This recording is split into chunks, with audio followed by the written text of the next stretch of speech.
Good joke last night, yeah.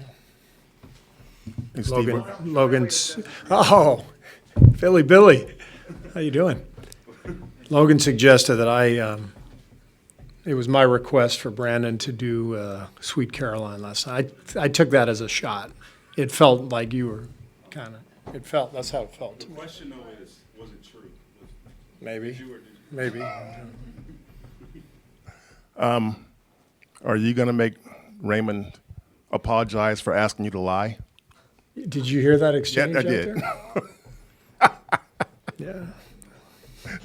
I'll let you write about that.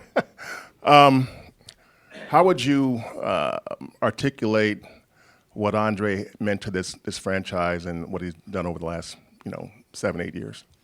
Well, he's one of the main reasons we've got those 4 banners hanging up. He was, foundational piece of, what has been one of the great runs in NBA history. In many ways, Andre set the tone for the whole thing by agreeing to come off the bench in 2014-15, really sacrificing and making the move that unlocked the team, that allowed Harrison to thrive, that strengthened our bench, but also set a tone for unselfishness and team first mentality, and that was ultimately rewarded with a title and Finals MVP for Andre. Ironically, when we put him back in the starting lineup, I mean, as a coach, like you dream of a team that embraces the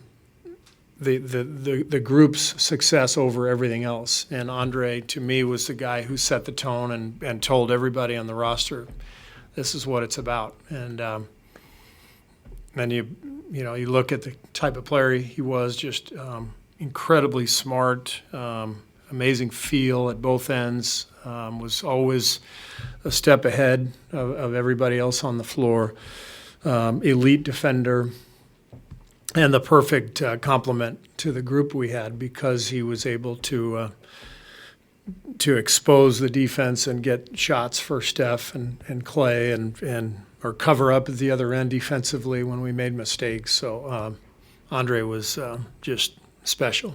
What are some of the other little things that he did in the margins? Things that may not be on the stat sheet, but things you see maybe on video or whatever.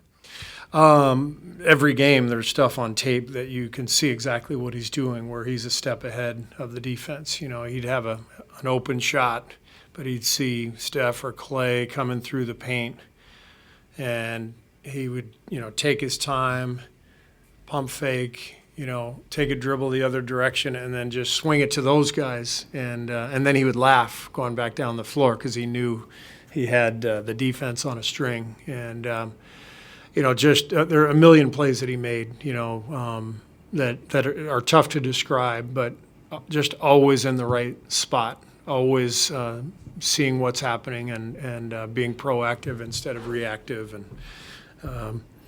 and could guard anybody, because of his size and length and speed, just guarded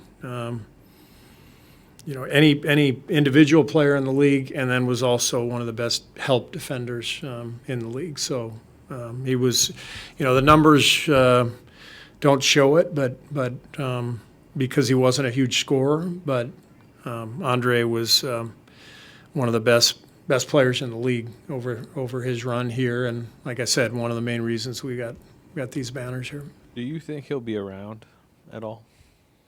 Well, a lot of us are in touch with Andre, and he's just so busy. He's got a million irons in the fire, so he has not been around much so far, but wouldn't surprise me if he starts coming back around and, just misses being with the group. That's usually how it goes, but he could do anything he wants. If he misses basketball and he decides he wants to get back in it, he can for sure be a coach if he wants, but he's got a lot of options, and I think, my experience retiring was it's good to get away and just enjoy your freedom and lay the sword down for a while and enjoy the family, and I think he's going to do that.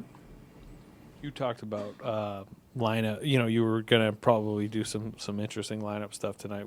What are kind of the plans? Well, we'll start Chris, Steph, Klay, Wiggs, and Loon. And we're going to play Rodney McGruder a little bit, now that he's back. He was fantastic for us in leading up to camp. We want to give him a look tonight.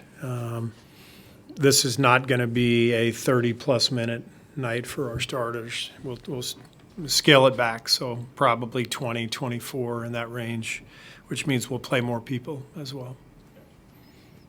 Steve, do you have a favorite Andre Iguodala moment on or off the court? When we won the title in 15, Shayna, during that run, one of my best friends is a member at Augusta, and Andre loves golf, and so my friend Jeff, he said, "Hey, tell Andre and Steph, if we win the title, we'll go to Augusta." So Andre's such a golf nut. I told him, So the buzzer sounds. I think Steph threw the ball up in the air. Andre catches the ball. I mean, it's not 15, 20 seconds after we've won the NBA championship, and Andre runs over to me. He goes, "We're going to Augusta." I was like, "That's what you're thinking of right now?" But he loves golf so much, and I always love that story because he made the sacrifice to come off the bench all that year, and then we start him. He starts the last 3 games. He gets Finals MVP, and then he gets to go to golf heaven. So it was a good run. One more Andre Iguodala question. Last year, you guys had to convince him to come back. Was there any inclination that you guys would have to get him back this season? Because he took so long to announce. Did you guys ever have any inclination that you guys can convince him to come back this year?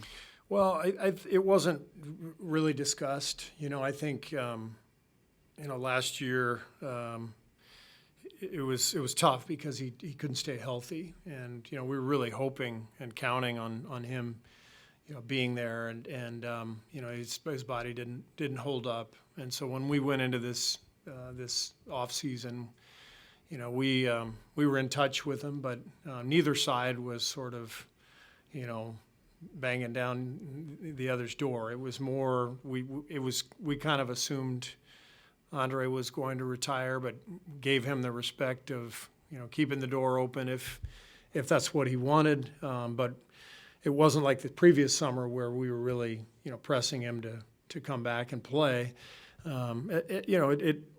We know how everything's got to play out. Each year is a little different, and so this summer was different, and we just kind of left each other alone and let it play out. And I think he's very, very much at peace with his decision. 19 years it's an incredible run. Steve, 2 quick questions for you. A couple days ago, you said that you hoped that Draymond would be able to do 3-on-3 by the end of this week. Has he been able to do any of that? Yeah, Draymond played 3-on-3 today, so Came through.